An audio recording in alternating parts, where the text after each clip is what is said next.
noches, amados hermanos, hermanas y amigos que nos escuchan por este medio. La bendición del Señor sea con cada uno y con cada una de ustedes. Es un gozo para nosotros poder una vez más escuchar la palabra del Señor y el mensaje que nuestro Señor tiene para nosotros esta noche. Y he titulado el nombre de esta predicación: La providencia de Dios. Vamos a basarnos en el libro Primero de Reyes, capítulo 17, del verso número 2 al verso 7. Dice así la palabra ahí: Entonces la palabra del Señor vino a Elías y le dio este mensaje: Sal de aquí hacia el oriente y escóndete en el arroyo de Kerit, al este del Jordán. Beberás agua del arroyo y yo le ordenaré a los cuervos que te den de comer allí. Así que Elías se fue al arroyo de Kerit, al este del Jordán, y allí permaneció conforme a la palabra del Señor.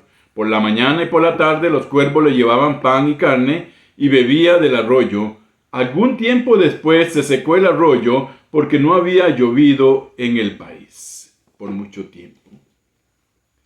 Una de las cosas que digamos, más nos preocupa dentro de nuestra vida secular es el hecho de la provisión, ¿verdad? ¿Cómo hacemos para pagar las cosas, para comprar la comida, para esto y para el otro? Y muchas veces nos afanamos, muchas veces hasta perdemos el control de las cosas porque no vemos de dónde. Pero vamos a ver esta noche, mis hermanos, hermanos, hermanas, que nosotros tenemos alguien en quien y de quien vienen todas las cosas. Por eso el nombre de la predicación: la providencia de Dios. Cuando leemos la historia de Elías, encontramos a un hombre que en verdad vivía para su Dios. La historia nos enseña que Elías no llegó en el mejor momento del pueblo judío. Había un pueblo pagano que no estaban obedeciendo a Dios, un rey y una reina que estaban introduciendo dioses ajenos y que estaban también llevando falsas enseñanzas al pueblo de Israel. Y además de eso, llevando y poniendo en adoración a los dioses paganos. Acab, el séptimo rey de Israel, él sucedió a su padre Omri en el año 918 a.C.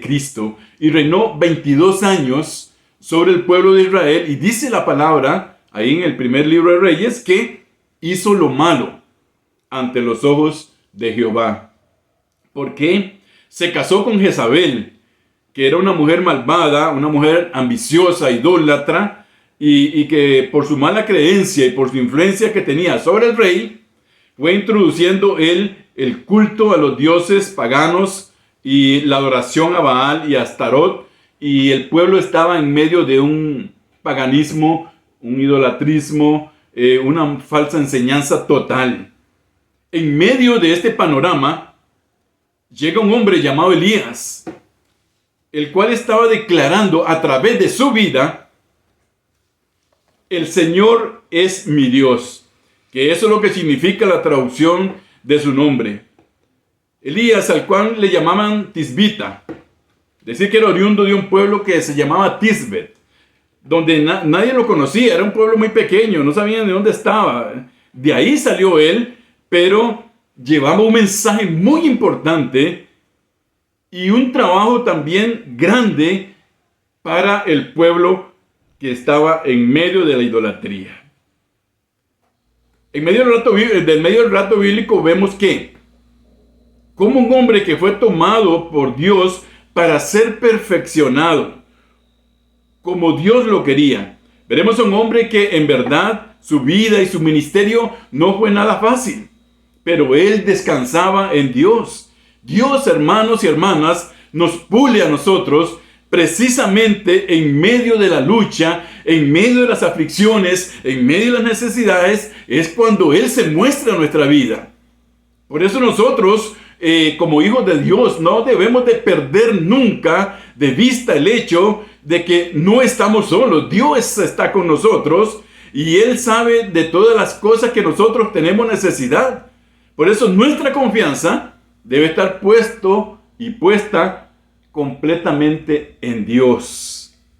Los que no tienen esperanza se afanan por sus propios medios, pero el Hijo de Dios espera en Él.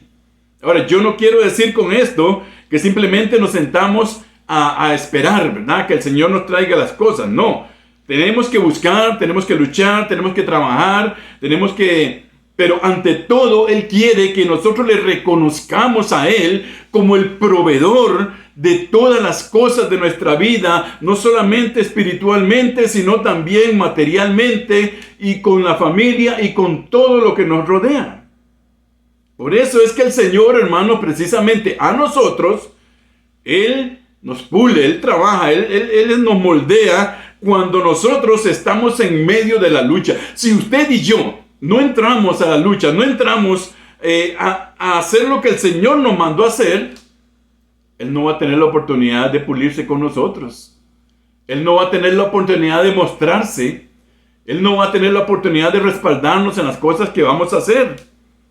Dice la palabra del Señor en 1 de Pedro, capítulo 1 y verso 7. Para que sea sometida a prueba vuestra fe, mucho más preciosa que el oro, el cual, aunque perecedero, se prueba con fuego, sea hallada en alabanza, gloria y honra cuando sea manifestado Jesucristo. Nuestra fe en Cristo, nuestra fe en que Él es nuestro proveedor, en que Él tiene cuidado de nosotros. Muchas veces, hermanos, muchos cristianos vivimos en un tiempo, una vida, como si no hubiéramos creído en Dios, como si Él no existiera, como si Él no fuera nuestro proveedor. Y la palabra dice que nuestra fe debe ser sometida a prueba. Lo que creemos, lo que pensamos de Dios, lo que esperamos de Él, debe ser sometido a prueba. Y dice que esa fe que usted tiene y que yo tengo es mucho más preciosa que el oro. ¿Y qué?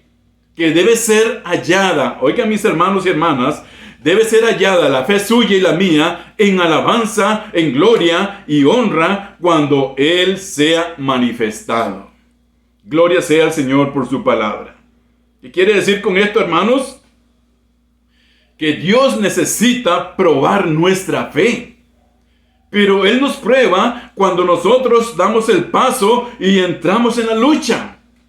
Porque recordemos, somos soldados del Señor, hemos sido llamados a pelear por Él, a llevar el mensaje, a subir el oprobio, a luchar contra Satanás, a poner en alto el nombre de Cristo. Y cuando nosotros estamos haciendo eso, entonces es cuando Dios se muestra en su vida y en mi vida, con milagros, con poder, porque Él tiene todo el poder y para Él es toda la honra y la gloria, mis hermanos. Y dice la palabra del Señor que si nosotros resistimos en esta lucha, nuestra fe debe ser hallada en alabanza, gloria y honra cuando se manifieste nuestro Señor Jesucristo. En Efesios capítulo 6 y el verso 10. Por lo demás, hermanos míos, fortaleceos en el Señor y en el poder de su fuerza. Oigan, hermanos, en medio de la prueba, en medio de la tentación, en medio de la aflicción, dice la palabra en Efesios, fortaleceos ¿en quién? En mi fuerza, en mi hermano y mi hermana, en mi esposo y mi esposa, en mi amigo, en el compañero. No, dice la palabra, fortaleceos en el Señor, porque de Él proviene toda la fuerza, porque Él es todopoderoso, porque Él está con nosotros, porque Él tiene cuidado de usted y de mí. Por eso debemos fortalecernos en Él, dice, ¿y en qué? En el poder de su fuerza, mis hermanos. Porque la fuerza mía durará un poco, pero al tiempo se acaba y ya no tengo más. Pero el Señor, su fuerza es total, dice, es todopoderoso. Por lo tanto, Él nos puede estar dando esas fuerzas cuando las necesitamos, cuando las ocupamos, cuando estamos en medio de la lucha, mis hermanos. ¿Qué hacen los Elías de Dios en medio de los momentos difíciles? En momentos cuando los arroyos se secan. Número 1, permanecen seguros en su Dios. Dice la palabra ahí en 1 Reyes 17:1, entonces Elías Tisbita, que era de los moradores de Galaad, dijo a Acab, el rey idólatra, vive Jehová, Dios de Israel. Número 1, él anuncia a Dios como el Dios de Israel. En medio del paganismo, de la idolatría total, de los miles de dioses que habían en el pueblo, que habían sido metidos, hermanos. ¿Por qué? Por la inoperancia de un rey que se dejó mandar, se dejó influenciar por Jezabel, que era su esposa, y permitió no solamente que esos dioses llegaran al pueblo, sino que también permitió que se construyeran altares y lugares altos donde alabar esos dioses. Oigan, hermanos, vive Jehová, Dios de Israel. Ese era el mensaje de Elías. Vive Jehová, Dios de Israel, en cuya presencia estoy, que no habrá lluvia ni rocío en estos años, sino por su palabra. Yo espero que ustedes en este momento digan, ahí en sus casas, ¿verdad? En el lugar donde está, no, pastor, se equivocó. Dice la palabra que no habrá lluvia ni rocío en estos años, sino por mi palabra. Ahí podemos entender cuán cercana era la relación que tenía Elías con Jehová, Dios de los ejércitos. Cuán seguro estaba él, cuán seguro estaba de lo que Dios le había prometido, que estaría ahí con él. Cuán seguro estaba del apoyo que iba a recibir, cuán seguro estaba de la respuesta que iba a recibir de parte de Dios, que dice, no habrá lluvia ni rocío en estos años, sino por mi palabra. Pero él siempre dice, en el primer momento, ¿verdad? Reconoció, vive Jehová, Dios de Israel, en cuya presencia estoy. Y si yo estoy en la presencia de Dios, entonces Él va a estar conmigo, dice la palabra del Señor. Es una promesa de Él.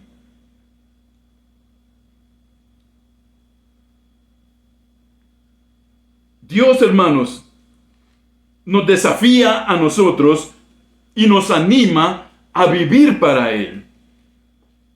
Tal vez usted dirá en este momento, pero es que yo con mis cargas, yo con mis años, o yo con esto, o yo primero arreglo mi vida, o yo hago esto primero y después. No, hermanos, Él nos anima. El Señor nos desafía y nos anima a vivir, porque Elías era un hombre como nosotros, con todas sus cosas, con todos sus malos momentos, con todas sus inseguridades. Pero era un hombre que estaba descansando completamente en Dios. He ahí la diferencia. Dios nos desafía y nos anima a vivir para Él, hermanos. A vivir seguros de que Él tiene control de todas las cosas que están alrededor de los hijos, de los que le aman, de los que le buscan, de los que están en una relación directa con Él, de los que están en una relación con su palabra, en la oración, en el servicio, hermanos. Él tiene cuidado de nosotros. Él tiene el control de nuestra vida en sus manos. Dice la palabra en Filipenses capítulo 4 y el verso 19, dice, y mi Dios proveerá a todas vuestras necesidades, conforme a las riquezas en gloria en Cristo Jesús. Entonces, si la palabra del Señor nos dice esto, que Él va a proveer en todas nuestras necesidades, hermanos, no está hablando aquí solamente del comer, no está hablando solamente del dinero, habla de todo lo que está alrededor nuestro, nuestra vida moral, nuestra vida espiritual, nuestra relación con el mundo, con las personas. Dice la palabra, Él proveerá a todas vuestras necesidades. ¿Conforme a qué? A sus riquezas en gloria en Cristo. En Cristo Jesús. Y dice la palabra que de Él viene todo lo bueno, todo don perfecto, toda dádiva, todo regalo, hermanos. Todo lo bueno viene de parte de Él. Entonces, lo que viene de parte de Dios cuando nosotros confiamos en Él, son grandes cosas, mis hermanos. Porque nuestro Dios es el dueño de todas las cosas que hay. Elías vivió seguro en la protección de Dios. Dios nos pide, nos desafía a no tener temor. Él es un Dios real, hermanos. El Dios en el que usted creyó, en el que yo creo, es un Dios vivo, es un Dios de verdad, es un Dios que no necesita que lo anden ni que lo carguen. Él está vivo, hermanos. Nuestro Dios está vivo. Y Él quiere que nosotros confiemos en su protección, que confiemos en su providencia. Que creamos verdaderamente que el Dios el cual recibimos es un Dios vivo, hermanos. Mi Dios está vivo. ¿Cómo está el Dios tuyo? Yo creí en un Dios vivo, yo creo en un Dios vivo, y yo creo que mi Dios vive para siempre. Y que Él va a cuidar de mí mientras esté yo en este mundo. Esa es su promesa, mis hermanos. Está viviendo de una manera en que la verdad... ¿Estás demostrando la seguridad que tienes en Dios?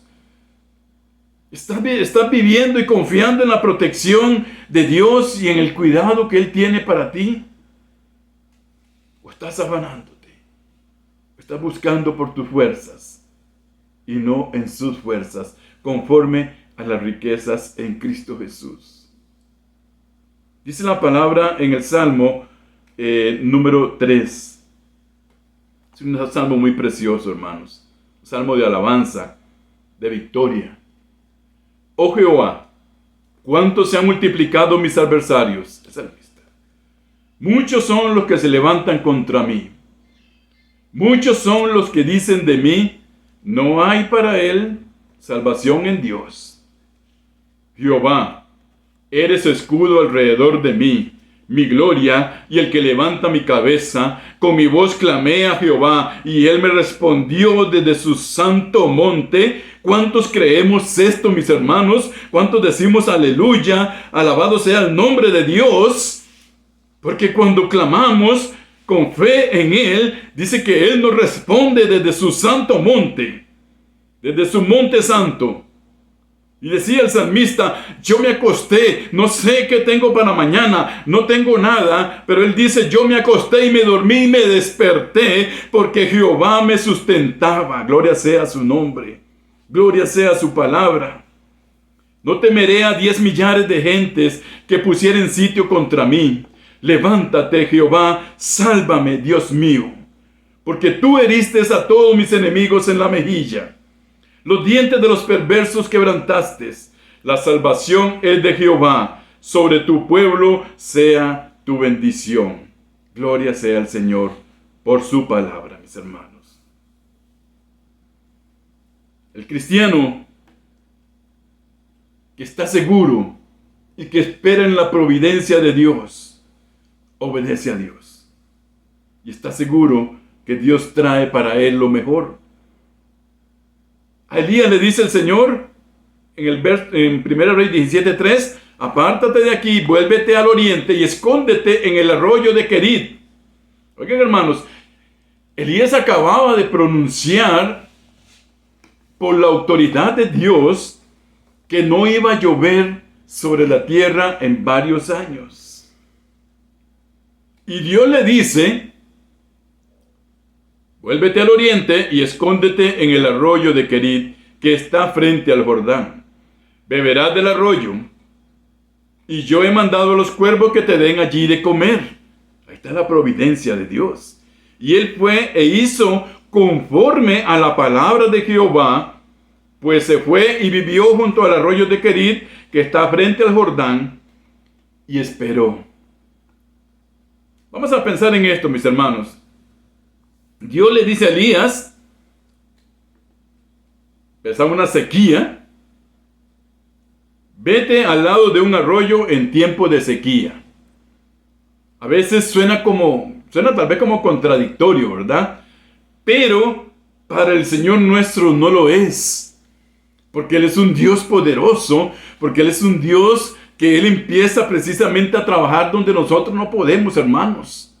Él es el Dios de los imposibles, es el Dios que hace las cosas maravillosas, es el Dios que hace las cosas que para el mundo son locura, pero para nosotros es alabanza, hermanos. Vete al lado de un arroyo en tiempo de sequía. Y el profeta pudo haber dicho en ese momento, mi Señor, pero si se va a secar en una semana. Sonaba como una locura. Y después le dice, he enviado los cuervos para que estos te alimenten. Creo, a la luz de la palabra del Señor, que una de las razones por las cuales Dios envió a Elías al Querit era una sola, mis hermanos. A hacer de Elías no solo el profeta de Dios que iba a anunciar a ese pueblo al Dios verdadero, sino hacer de ese hombre un hombre totalmente de Dios, dependiente totalmente de Dios, mis hermanos.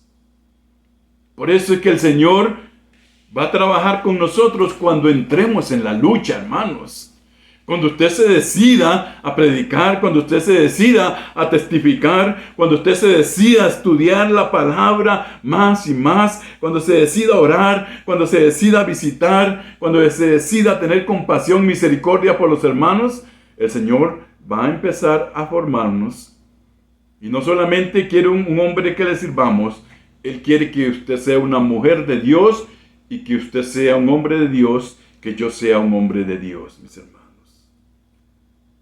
Comer del pico de un cuervo. Suena extraño, ¿verdad? Pero Dios así le ordenó y el profeta lo hizo como Dios le había mandado.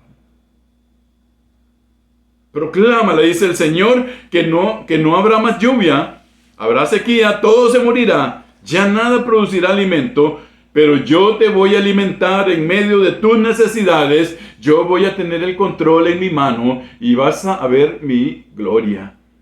Y vas a ver mi gloria, mis hermanos. Dios estaba llamando a Elías a un tiempo de necesidad. Estaba llevando a su hijo, al profeta suyo, lo estaba llevando a enfrentarlo a momentos difíciles, a momentos de escasez, al momento de indecisiones quizás, donde el profeta pensó, bueno, mira, ¿qué? Ya se acabó el agua, ya los cuervos no vienen. ¿Ahora qué hago? Pero él siempre estaba descansando y obedeciendo a Dios, mis hermanos. Dios mismo le estaba diciendo que la iba a pasar mal, pero que le estaba diciendo a la vez, yo me voy a encargar de ti, mi hermano, mi hijo, mi profeta, yo voy a estar contigo. Lo grande es que Elías le dijo sí a Dios.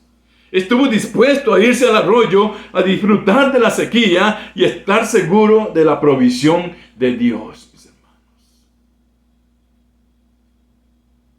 Y aún,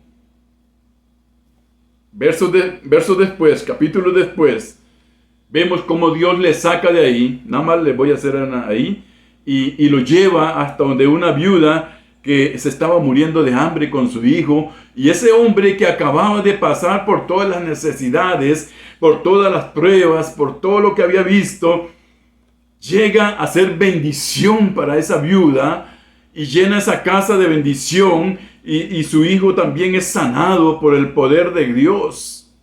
Vemos como el Hijo de Dios, en medio de la lucha, en medio del trabajo, en medio de la aflicción, mi hermano y mi hermana, nosotros podemos ser alabanza para los demás, podemos ser ayuda para un pueblo que necesita conocer de Dios. Y eso hizo el profeta. Más luego, lo vemos luchando ya arduamente y directamente contra los profetas de Baal y demostrándoles el Dios que él había anunciado y el Dios del cual el pueblo se había olvidado, mis hermanos. Porque el pueblo de Israel había visto las maravillas de Dios, había visto todo lo que Dios había hecho, pero habían permitido por parte de sus dirigentes que entraran ahí enseñanzas nuevas y dioses nuevos. Y el cuidado, hermanos, que los que lideran, que los que predican la palabra del Señor, prediquen la palabra del Señor. No podemos permitir que ninguna palabra, ni nadie venga con un mensaje nuevo, ni nadie venga con una cosa que no esté en la palabra del Señor, no debe ser aceptado siquiera en las puertas del templo, mis hermanos. Pero si alguien viene con un corazón dispuesto, humillado, contrito, es más que bienvenido a la casa del Señor. Has pasado por tiempos de sequía. Yo creo que todos, ¿verdad? En algún momento pasamos por momentos difíciles. Espiritual a veces, ¿verdad? Material, moral, física. Muchas veces quizás nos hemos preguntado, ¿dónde está Dios?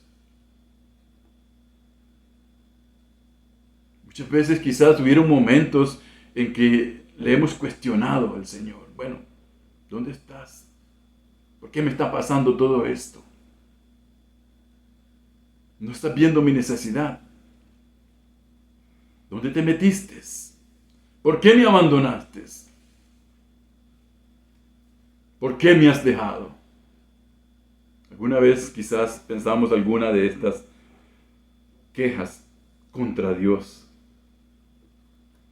Pero sabe, mi amado hermano y hermana y amigo, el Señor nunca se ha ido, porque Él está en todo lugar. Los que nos hemos apartado, alguna vez hemos sido nosotros. Y entonces es donde ha venido estos tiempos de sequía a nuestra vida, mis hermanos. Porque dice la palabra del Señor en Isaías 46:4. Aún hasta su vejez, yo seré el mismo, dice Dios. Y hasta sus años avanzados, yo los sostendré. Yo lo he hecho y yo los cargaré, y yo los sostendré y yo los libraré. Oigan, mis amados hermanos, los que ya estamos centrados, ¿verdad?, en algunos años, también para los jóvenes, pero malo que estamos centrados en algunos años, dice el Señor, aún en la vejez, en los años avanzados, yo voy a ser tu Dios. Con los dolores, con todo lo que tengamos, yo te voy a sostener, dice el Señor. Yo te sostendré, yo te voy a cargar. Qué lindo, ¿verdad? Qué lindo es el Señor, que aún en la vejez, después de haber caminado con Él tantos años, Él dice, aún en ese tiempo, yo te voy a cargar. Cuando ya no puedas caminar, yo te voy a cargar. Yo te voy a alzar. Te voy a sostener. Cuando se incline tu cuerpo, yo te voy a sostener. Qué lindo, ¿verdad? Cuando Moisés alzaron entre dos sus manos, viendo él la tierra prometida. Era su vejez que no podía levantar sus manos y se la levantaron.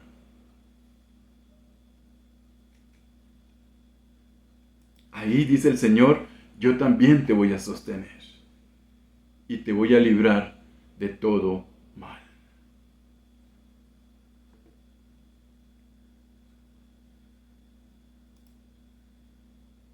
No hay excusa, no hay motivo para que no alabemos al Señor, para que no le demos gracias por todas las cosas, hermanos, en nuestra vida. Espero al Señor que Él me dé muchos años. Y espero ver mi pelo blanco y mi carita llena de más arrugas de las que ya, ¿verdad? Pero espero que el Señor aún ahí me sostenga.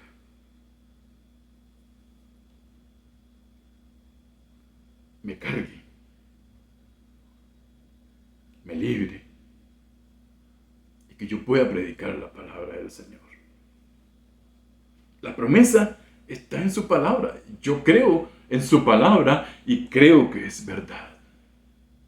Isaías 46:4.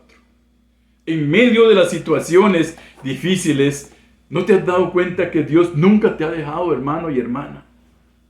Él nunca te abandona. En medio de la prueba, Él ha querido formarte para su servicio.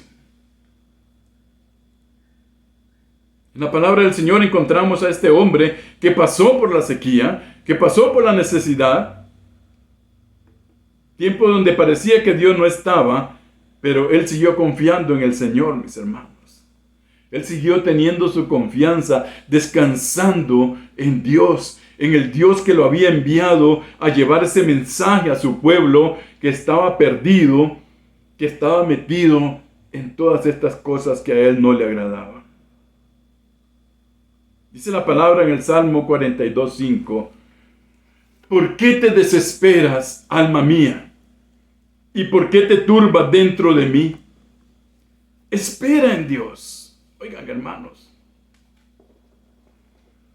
¿cuál es la desesperación, oh alma mía? Dice el salmista. ¿Qué es la turbación que tienes? Espera en Dios.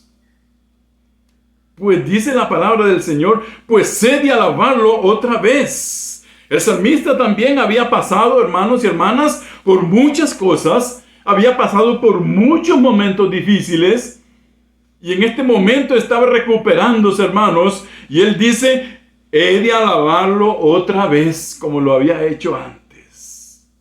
He aquí el perdón de Dios para nosotros. He aquí la reconciliación de Dios para con nosotros, mis hermanos. Dice el Señor, espera, el salmista decía, espera en Él, pues he de alabarlo otra vez. Me he de levantar y voy a alabarlo y voy a ser el hombre que Dios quiere que yo sea. Gloria sea la palabra, Salmo 42:5. Confortantes las palabras del salmista, hermanos. Muchos se burlaban y le preguntaban, bueno, ¿dónde está tu Dios, verdad? ¿Quién te puede ayudar? El mundo se va a burlar, el mundo va a preguntar, pero ¿por qué tú confías? Mira, haz esto, logran las cosas, no importa el fin, no importa la forma, solo de menos. No, hermanos, nosotros sabemos la forma, nosotros sabemos que sí importa cómo, sabemos también la forma en que viene, mis hermanos. Y tiene que venir de parte de Dios las bendiciones para el cristiano.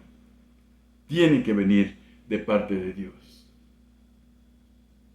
Ninguna ganancia deshonesta es agradable para el Señor, por más difícil que sea la situación que estemos pasando. No importa, hermanos y hermanas, el tiempo que estemos pasando. Yo no sé si en este momento tenemos necesidades, si estamos pasando duras, si estamos viviendo una pandemia que nos ha afectado a todos. En medio de ella, el pueblo de Dios tiene que alabarle.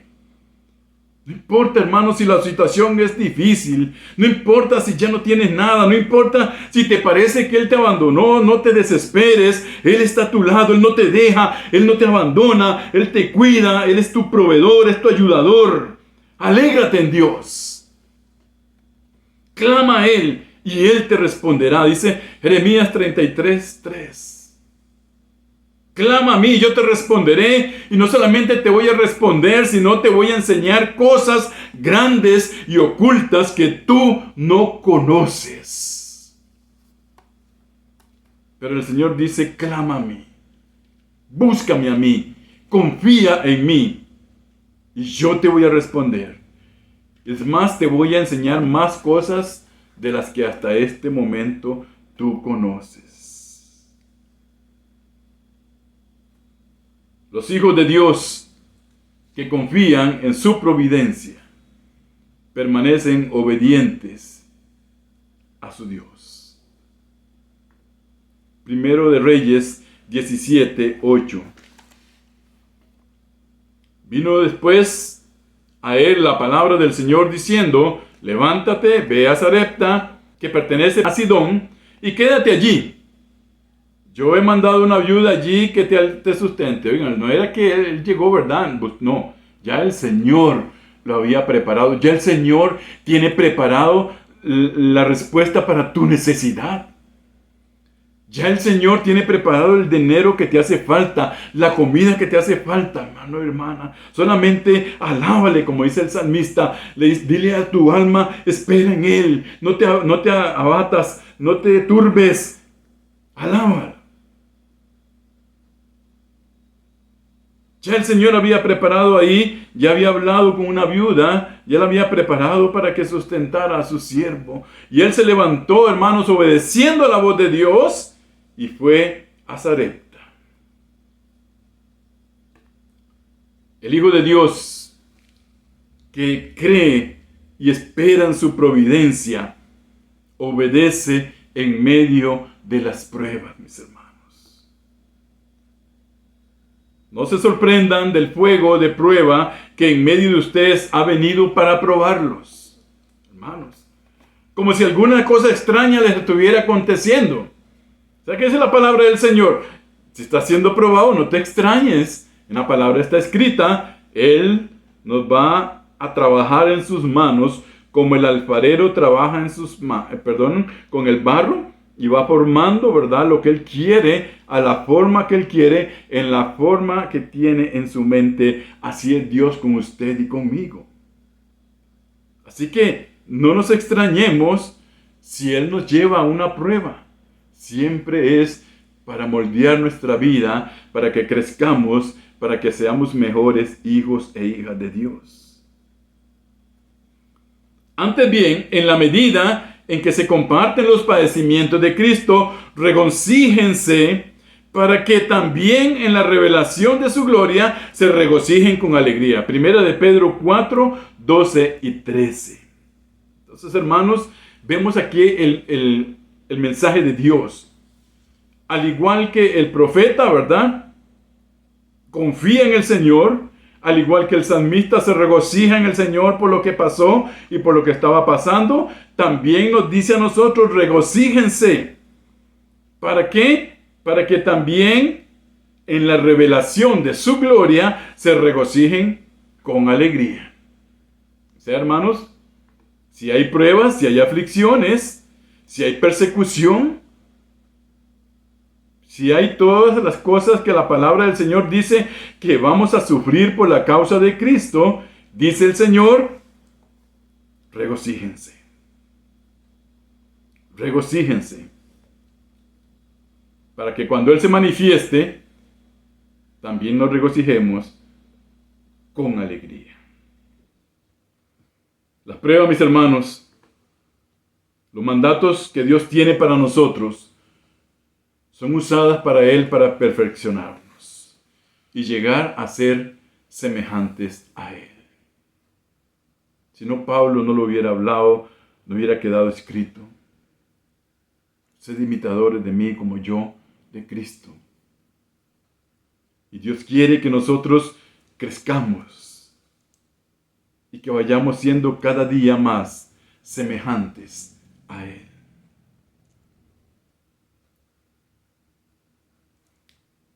El diablo quiere que nosotros pensemos que en los momentos difíciles, que las pruebas, que las situaciones duras que enfrentamos, y él quiere que son para desanimarnos.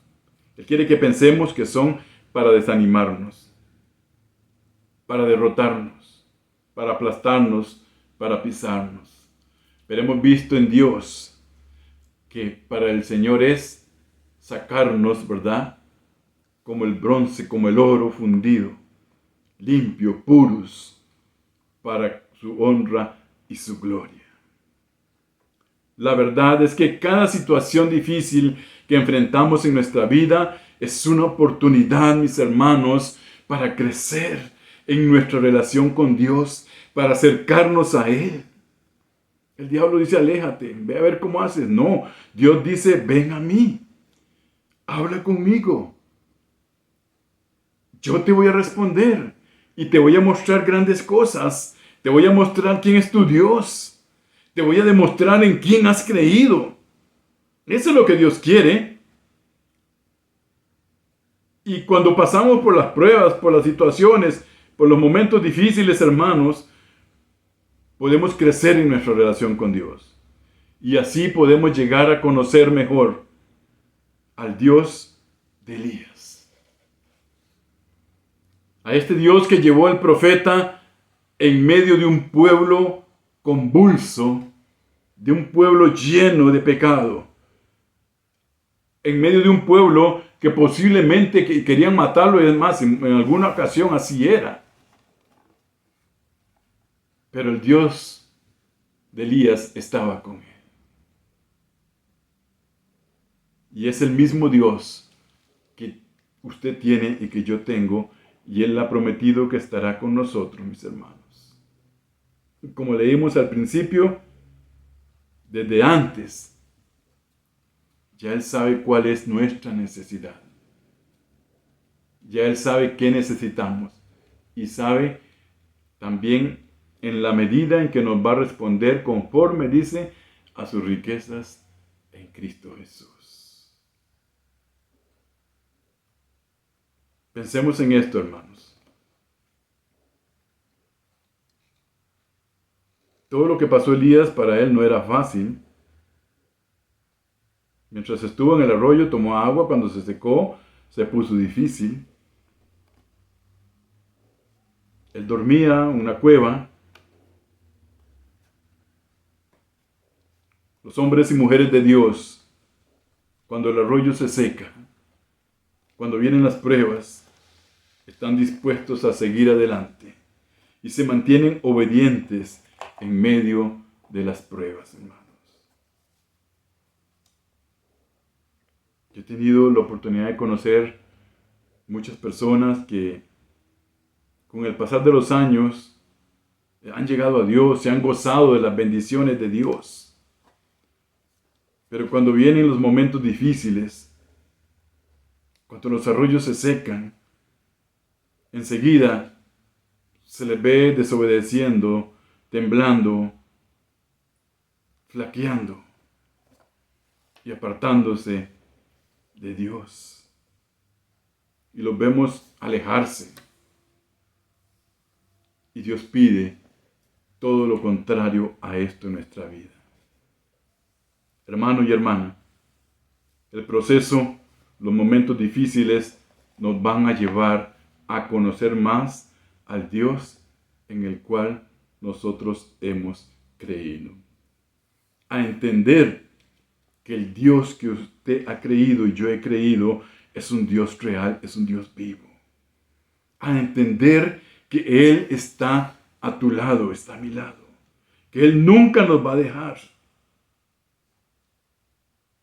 Que nos va a llevar un día hasta la presencia de su Padre.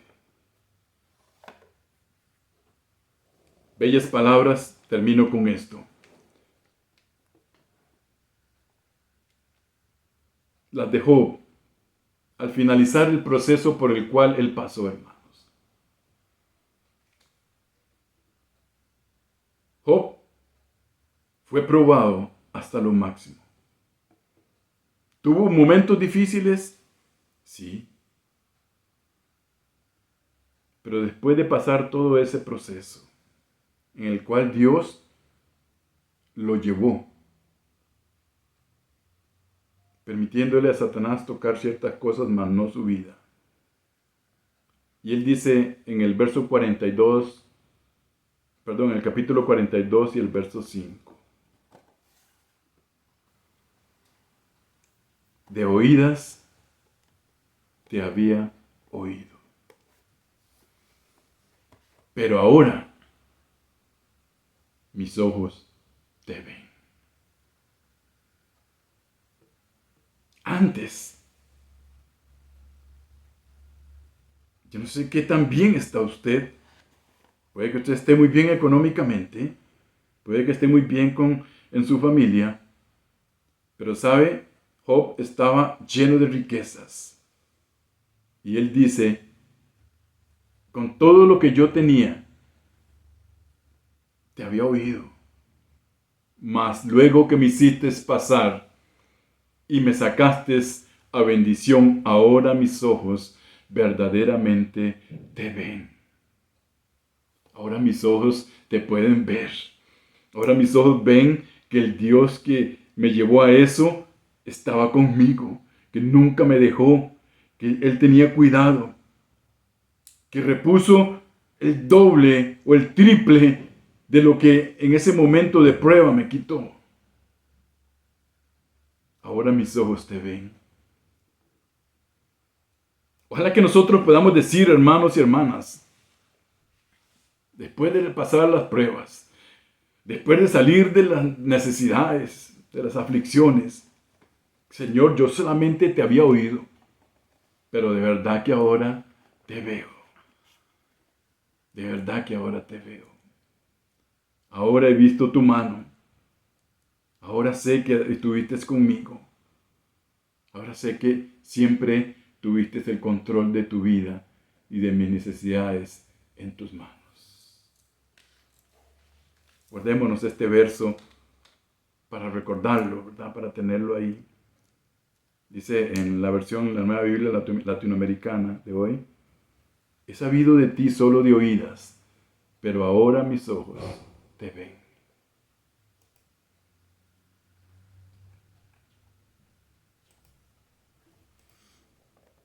Para que el Señor trabaje con nosotros, tenemos que estar en medio de la lucha, mis hermanos. Tenemos que dar ese paso. Tenemos que trabajar por el Señor. Tenemos que dar testimonio. Tenemos que ser ejemplo a los demás. Tenemos que enfrentarnos y que se nos venga todo encima, como Elías.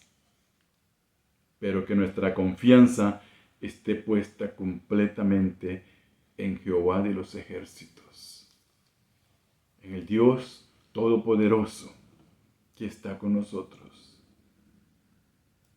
Y que después podamos decir como el salmista: alma mía, espera en Dios, que he de alabarlo otra vez después de lo que estoy pasando. En medio de lo que estoy pasando lo alabo, cuando termine lo voy a alabar y después lo voy a alabar otra vez. Que nuestros labios se abran, hermanos, para hacer testimonio al mundo, para que el mundo conozca el Dios en el cual usted y yo hemos creído, así como lo hizo el profeta Elías.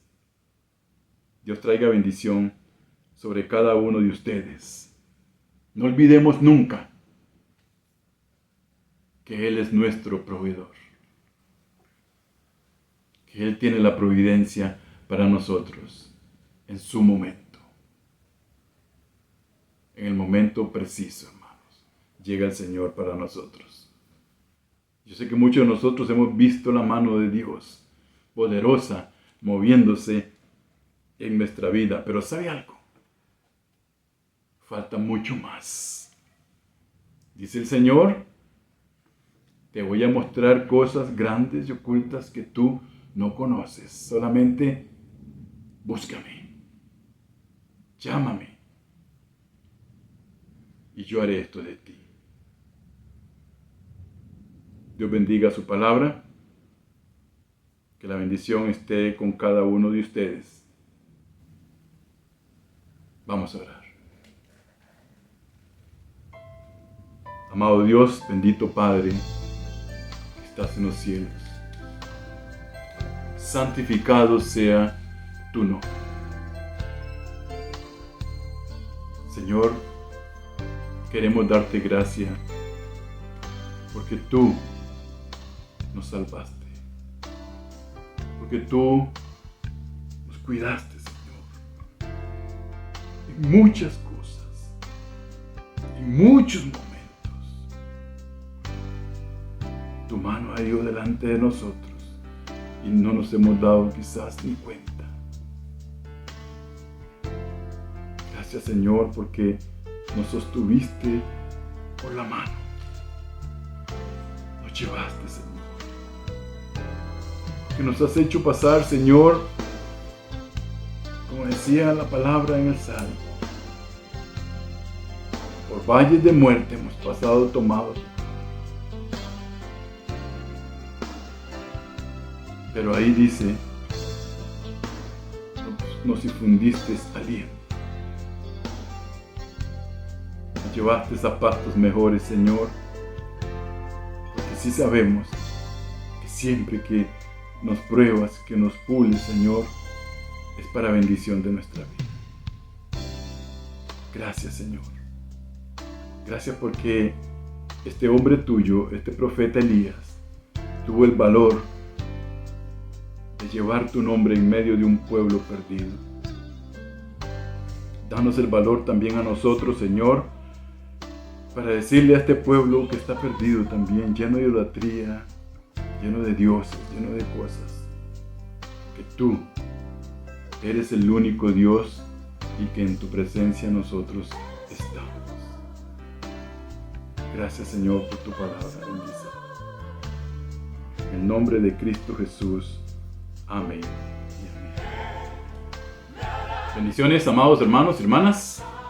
Una vez más, que el Señor traiga bendición por la palabra suya y que su palabra pueda traer a la vida de nosotros descanso y que nuestra confianza esté puesta en Él siempre. Buenas noches.